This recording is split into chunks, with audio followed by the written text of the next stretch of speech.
Workers are busy reconstructing the Hector Martinez building in the center of Saravena. Last month, a car bomb exploded, destroying much of this block. Dissidents of former FARC rebels are being blamed for the attack, which killed one person. The buildings house human rights groups, social organizations, and unions. We were holding a security meeting because of the way the conflict was evolving, with direct attacks against social organizations and community leaders. The FARC dissidents are accusing us of sympathizing with the ELN, and that's how they justified attacking us. Arauca, an oil-rich region on the border with Venezuela, has been mostly calm since the signing of a peace deal between the government and FARC rebels in 2016. But violence returned as FARC dissident groups began to fight ELN rebels for control of drug trafficking and contraband routes.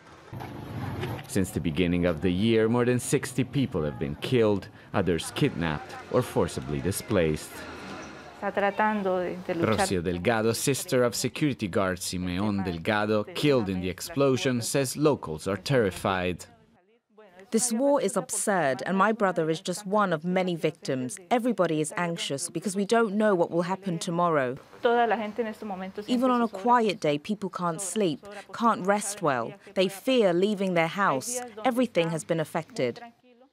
Normally at 6:30 p.m., the streets of the center of Saravena would be alive with people shopping. But since the conflict started, shops are closing early and people are hurrying home, fearing another possible attack.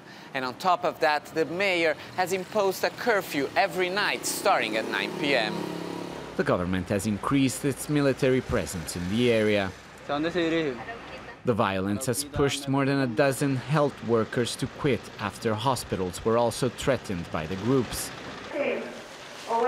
Catholic priest HELBER GIRALDO is holding healing sessions to help workers deal with trauma. He says part of the problem is that the military is mainly protecting the oil infrastructure in a region long neglected by the government.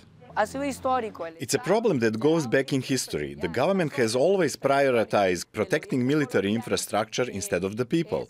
The church has asked the president to reopen the door to a peace dialogue with the ELN. There was supposed to be a meeting in Stockholm. The government didn't go. We are also trying to talk to the dissidents, but we are on our own. While hundreds have left, others like SONIA LOPEZ promise to rebuild and continue their work for the people, even if it might cost them their life. Alessandro Rampietti, Al Jazeera, Saravena.